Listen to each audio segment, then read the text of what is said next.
This next hand is slightly different than the other value betting hands, and I included it for the purpose of showing you a spot where using some awareness and hand reading skills can induce mistakes from your opponents.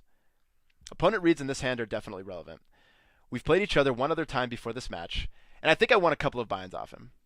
This time, we were two-tabling, and if I remember correctly, he was sticking it to me pretty good. My read is that he's a solid aggressive player with good hand reading skills, and I'm assuming he has the same opinion of me. I also thought at the time that he wasn't 3-betting me very much out of position, given how deep the stacks were. Everything preflop is standard. I open preflop with ace-king 5-4 single-suited, and he 3-bets me full pot to 9 big blinds. With the positional advantage, an unpaired hand suited to the ace, and plenty of money behind to play with, this is a very easy call. Our call on the flop is fine as well. There's really no reason to raise here and turn our hand into a bluff. When stacks are this deep, it really works to your advantage to force your opponent to play 3 streets out of position against you as much as possible. Additionally, I have a backdoor flush draw and backdoor straight draw to go along with my top pair and side cards. So the risk of pushing myself out of the hand definitely isn't worth the reward of picking up the pot. Besides, if I don't improve, there are several opportunities for me to take him off the hand later on if I want to. And if I end up getting there, I can bluff catch or value bet accordingly, depending on how the action goes. As a side note, I want you to notice how fantastic being in position is when the stacks are this deep. Do you see why everyone obsesses over position so much? It's the fucking nuts, man. The turn is great because it improves our hand to 2-pair, but our aggressive opponent doesn't seem to be slowing down. He fires roughly 3/4 pot, and now we're faced with a decision. With almost 75 big blinds in the pot, while holding 2-pair on a pretty light board, folding is out of the question. So should we shovel money into the pot and raise it up, or should we call and see what happens on the river? First, let's think about what our opponent's range is, with the assumption that he's 3-betting a reasonably tight range. Given the board texture and our dynamic, I think this is a turn that he's going to be barreling with almost 100% of his range. He knows that my peeling range in this spot is incredibly wide because of the board texture and how deep the stacks are. To put it simply, if I flopped any piece whatsoever on this board, I'm going to peel the flop and make him play poker against me on later streets. So given that he's barreling here with basically 100% of the hands he's willing to 3-bet pre-flop, what's my equity against his range? Let's take a look at the board texture again. I'm obviously crushed against the set, but it's difficult for him to have a set on this board because there aren't many pairs of 8s in his 3-betting range, and I hold a blocker to the king, so top set is unlikely as well. Beyond the hands that crush me, the strongest combo draws, like pair plus flush draws, or aces with a flush draw, have anywhere from 30 to 40% equity, depending exactly on how strong the draw is. Now, given that there's a variety of hands in his 3-betting range that have reasonable equity against me, you'd think that raising the turn in order to protect our hand would be our best option. Against opponents whom I don't have such strong reads on, I may choose to raise the turn simply for the purpose of denying them their equity and avoiding tough spots on the river. In this case, though, I felt like there really weren't enough bad rivers for me to justify raising. 2 of the spades actually give me a full house. And besides, I'm not convinced he has a flush draw anyway. Besides, if a spade does come on the river, I doubt he follows through with a bluff since my range looks very much like a spade draw. Also, I'm not concerned with him holding a straight draw better than mine, because he doesn't have any low cards in his 3-betting range.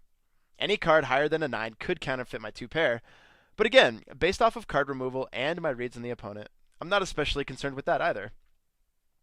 Overall, due to the stack sizes, and because I know he's going to double barrel a turn card like this with 100% of his range, I decided there was more value in peeling and allowing him to bluff the river, or check call my value bet than there was by raising the turn and only getting it in against a range that's either destroying me or has 40% equity against me.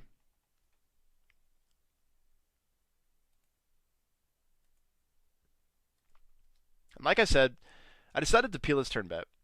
The river brings a 10 of diamonds, and our opponent decides to check it over to us.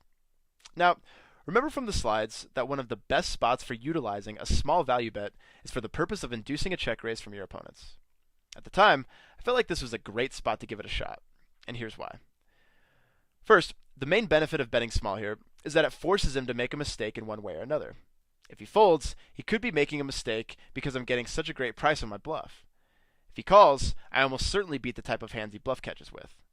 Put more simply, it widens his calling range enough to the point where hands like a bare pair of aces, or perhaps even just a king with sidecards, Remember also that he's likely to call my value bets wider than he normally would, because my hand is actually deceptively strong, because the line I've taken up to this point represents weak-made hands or naked flush draws. The other side of the argument is that betting this small leaves me vulnerable to a check raise, which is certainly a good point, but in this instance it's not really a concern, and here's why. First, there's very few made hands that are strong enough for him to check raise for value. The majority of hands that he considers to be good against my value betting range on the river, he's just going to smooth call, not check raise. For example, he's not going to check raise King 10 or King 8 or King 5 or King 2 here for value, because he'd essentially be turning them into a bluff. So truthfully, the only hand in my opinion that's strong enough to take that kind of line is a hand like a set. But as we've already discussed, that's a very small piece of his range. Additionally, that would be one hell of a line to take. And at that point, it just becomes one of those situations where if someone owns your soul by taking such an awesome line, then you just have to tap the table, ship them the chips, and tell them NH. To summarize, at this point, my mind is made up that my hand is best, and I'm betting the river for value. So really the only step that's left is picking a size.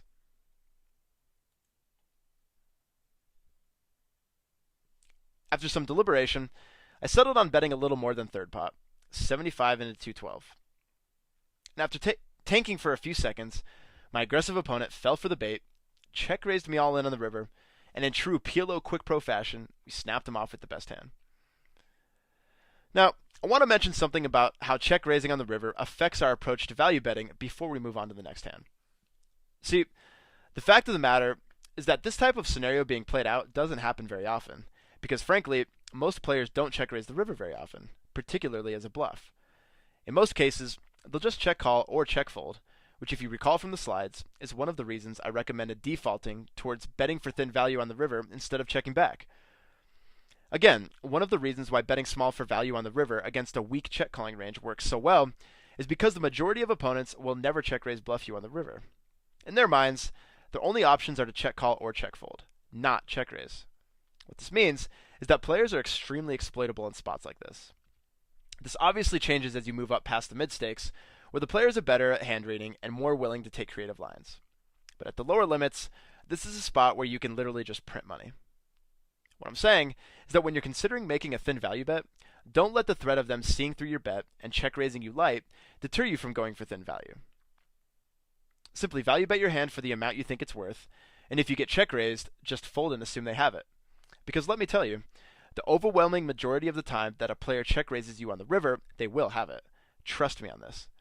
This hand was a particular case where we had history and we both knew the other was aggressive and capable of getting creative. Most opponents you encounter will not be this way. Remember that. Let's expand upon that a little further because I think it's interesting and ties into many of the other concepts we've talked about throughout QuickPro. When he check raises me on the river in this spot, his range is very polarized to the absolute nuts or air. If you recall from earlier lessons, we established that in spots where players' betting ranges are polarized, the correct decisions are ultimately made based off of opponent tendencies and frequencies. In this case, the nuts is a set of kings. So from a frequency standpoint, it's difficult for him to have top set of kings when we hold a king ourselves. And then once you take into consideration the fact that he's an aggressive opponent, our call appears to be pretty easy actually. Additionally, remember that when a range is polarized to nuts or air, that means they either call or check with the medium strength portion of their range. That's how I know in this hand, for example, that he would just call with the made hands he thought were ahead of my betting range instead of check raising and turning them into a bluff. So what did we learn from this hand? Well, let me just say that I think this is a really cool hand. Not just because we took it down, but because it highlights all of the beautiful aspects of PLO that are essential to being a winner. The main thing I want you to notice is how I thought backwards through the hand by piecing together my opponent's range, using all of the important aspects of hand reading that we've talked about. I took into consideration our history and his known ranges, and I analyzed how his actions interacted with the board texture. I also took into consideration how he was going to react to the bet sizing I chose, which was the biggest reason I was able to get so much value out of his air than I otherwise would have.